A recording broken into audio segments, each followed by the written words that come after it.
The bad news is time flies. The good news is you're the pilot.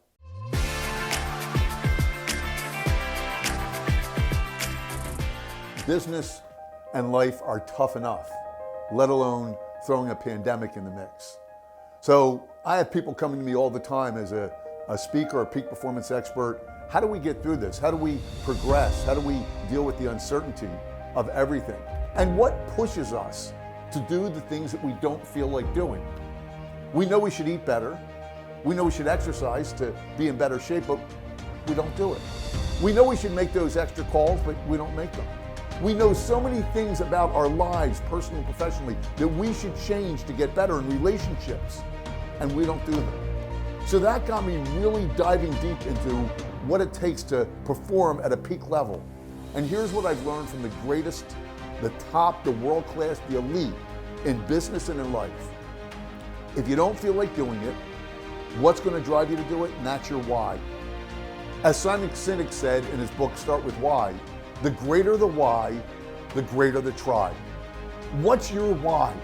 Why do you want to do something that's going to drive you to do it, that you attach some pain if you don't do it? Bad things are going to happen to you. You're going to feel unfulfilled. The worse you feel, the more it's going to be a driving, motivating force in your life. And conversely, attach some positive things that will happen as a result of you doing it. And if you keep those images of negative, painful things that will happen if you don't do it, and pleasurable things if you do, then that's going to drive your why to do the things you don't feel like doing, to drive the success. And at the end of the day, the most successful people in the world are comfortable being uncomfortable. They push themselves beyond their comfort zone. They operate in the discomfort zone, not the comfort zone. Comfort is the killer of success. So if you're listening to this right now, which you are, and you're comfortable, I got news for you. You're not being the best version of yourself. You're not going to win. You're going to be mediocre. You're not going to exceedingly achieve what you want to achieve. So understand that the why is going to drive you to do the things you don't feel like doing, to operate in the discomfort zone, and to achieve the things that you otherwise wouldn't be able to achieve. Now that's easier said than done. The other thing that I would strongly recommend that all the great ones do, I have a podcast show called The Results Podcast. I have legendary people on my show that are much more successful than myself. Dean Graziosi, who is Tony Robbins' business partner, hugely successful, hundreds of millions of dollars. And all the people before him that have been on my show. There is a common denominator of success. Success leaves clues. And they all say most of the same things of what it took to drive their success. No one has done it alone. As smart as they are, as hardworking as they are, they always had people stepping into their life that made an impact, that caused them to go left instead of right, or forward instead of backwards. We are dependent people, not independent people. We all require, whether you believe in the Lord and you depend on Him, or you believe in, you have friends that you can count on, we all get stuck. And we all need people to get us unstuck, that believe in us, that support us, that encourage us, and that hold us accountable. None of us go this road alone. I surround myself, and I encourage you to surround yourself with people that are smarter than you. In my case, it's a pretty easy thing to do. But I'm telling you, you have to surround yourself with people that are smart, that are encouragers, not discouragers. Don't hang around with battery drainers. They're out there. You know who I'm talking to you right now. You have people in your life that drain your battery. Life is tough enough without those people in your life. You need people that charge your battery, the battery chargers, the encouragers. Those will breathe life into you when you have nothing left in the tank. And if you don't think you need that, you need a checkup from your neck up. Because I'm going to tell you, right now, in the NFL, if you look at the highest level of performance in the world, the NFL, the pros, the elite, the half of 1% that make it to that level, maybe it's even a greater percentage than that. When they, who operate at a peak level of performance and get paid buku dollars, when they have a challenge in their life or a challenge on the field, and they have mental toughness like you've never seen before, and they're conditioned, right, to be great. But I got news for you. When they make a bad play and they come off the field and their physiology, their shoulders are down, and they look beat and defeated, the first thing that happens, the very first thing that happens when they hit the sideline is other players converge on them, slap them in the head, hit them in the butt. Coaches come over. They immediately snap them out of that state of defeat, of mental weakness, and move them to that level of peak performance. And they do it because every minute matters that you stay in that mental state, that mindset of negativity. That will affect everything. And when I come back and you hear other videos, I'll talk about mindset. I'll talk about self-talk. You know, the average person has 50 to 70,000 thoughts.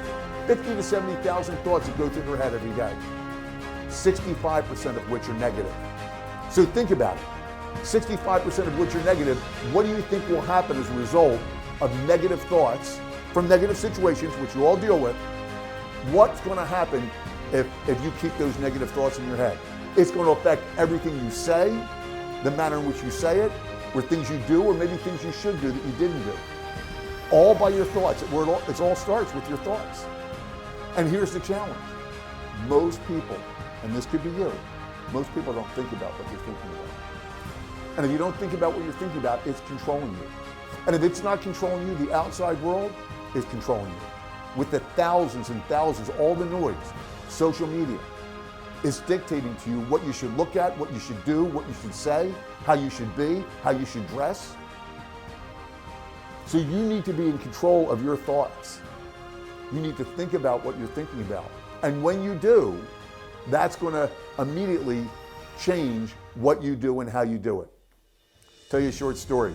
My son Kyle, when he was little, every day after school, I would pick him up and I would take him someplace wherever he wanted to go. And he wanted to go for ice cream. I got the frozen yogurt, of course, low fat.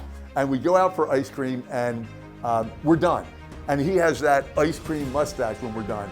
So we, hand in hand, sticky hand in hand, we make our way to the bathroom. And in the bathroom, it's one of those communal bathrooms, so there's multiple urinals and multiple sinks. As we walk in, two teenage boys, my son was around 6 years old at the time. Two teenage boys are walking towards us. And I couldn't help but remember they left the water in the sink running. And I look over at that as they're leaving to leave the bathroom. And I look at the water, and my son sees the water and sees me. And we arrive at the water, and I'm filling up with all these negative thoughts, and I can't believe these teenagers have no regard for conservation or right from wrong or what their parents taught them. When you're finished with the water, you turn it off. And all these negative thoughts are penetrating my head. And my son Kyle, in his beautiful, beautiful, innocent way, looks up at me when we arrive at the sink with the water running. And he says, "Daddy, isn't that nice they left the water running for us?" You see, every situation in life, every single one, you have a choice. As James Mates wrote in his book, Quantum Leap Thinking, you have a choice to either have a CVS or a BVS. A CVS is the current view of the situation. They left the water running. My son chose to make it a BVS, a better view of the situation. They left it running for the better, the greater good, the betterment of he and I. How are you looking at things? What are you processing in your head? So when we left that situation, was my son better off because he saw the positive and that was the thought, those were the thoughts in his head? Or what I was thinking in my head? Who's going to have better results moving forward and impact people and have better spirit and better energy, better mojo, all the things that affect our daily lives? That's the lesson. So much we can learn from children, but that was certainly one of the lessons that I learned from my son. So as I finish up now, when I do keynotes in front of thousands or hundreds of people, I close with a poem. And the reason I close with a poem is because around 15 years ago, a woman in my audience, her name was Lynn Gidrow. She said my talk touched her so deeply that when her grandmother sadly passed away, she left her a poem. And she said, "I wanted to give this poem to you because it made a big difference in my life and your speech did as well, and I want you to have it. And hopefully it impacts you the way it did me." And I read it. It was the most moving poem I've ever read. And I said, from now on, I don't care what speech I give, what talk I give, whenever I talk to anyone, if I have an opportunity to share this with them, I'm going to. The poem's entitled "The Dash" by Linda Ellis. I read of a man who stood to speak at the funeral of a friend. He referred to the dates on her tombstone from the beginning to the end. He noticed at first came her date of birth and spoke the second date with tears. But he said that what mattered most of all was that dash between those years. For that dash represents all the time that she spent alive on earth. And now only those who loved her know what that little line is worth. For it matters not how much we have, the car, the house, the cash. What matters is how we live and love and how we spend our dash. So think about this long and hard. Are there things you'd like to change? For you never know how much time is left. It could still be rearranged.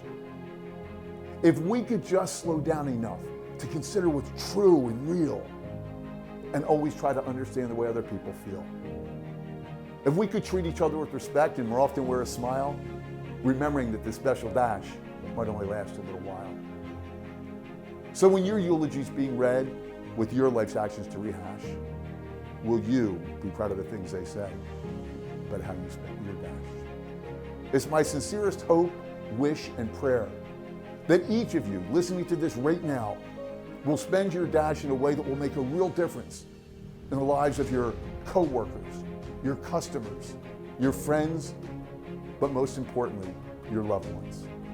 God bless you. If you'd like to get in touch with me, if you'd like to hear more about what I talk about, how I impact lives, how I transform lives, which is what my world is all about, that's all I want to do for you right now. Again, these are tough times.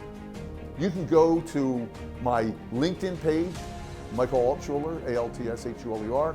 Go to my website, which I really encourage you to do, which is michaelaltshuler.com, MichaelAltshuler.com. There you can get all my podcasts and you can see some videos, and you can certainly go to my YouTube page, Michael Altshuler. So a bunch of things you can get, and they're all there for one reason, and that's to move you from where you're at to where you want to be, to help you live the life that you dream of, help you get through those roadblocks, those barriers, both mentally, physically, whatever it might be. Help you become the best version of yourself, which we all should aspire to be. So you can do that. You can email me at michael@michaelaltshuler.com. I'm just getting ready to launch something that I'm super excited about. I've been putting all my time and energy in, and that's called Job Gladiator. And that's to help anyone that's looking for work. So if you're looking for a job right now, or you know someone who is, I encourage you. I have a free download. It's not uploaded yet. It'll be ready. We're launching December 6th, 2020. But we're going to help anyone looking for a job. We're going to give them free 3 insider secrets, if you will, on how to just write a killer resume to get tons of interviews. If you ever sent a resume out and you didn't get interviews, we're going to show you how to break through that barrier. Because there's applicant tracking systems that 75% don't get through. They end up in the black hole. We're going to share with you how to get through that, the ATS and get the interviews you want. We're going to teach you how to nail the interview. If you have trouble articulating what you need to articulate and you can't clearly communicate your message during an interview, you're going to get that information as well. And also how to be clear on what your best next job move is, your career move, based on your skills, your experiences, and your passions, and how to tie that all together. And most importantly, it's called Job Gladiator because A, I was on the show American Gladiators, and B, it's a battle out there. And you need a battle plan that will help you win. And I'm here to help give you that plan. So it's going to be free. Just check it out. It'll be launched December 6th, Job Gladiator.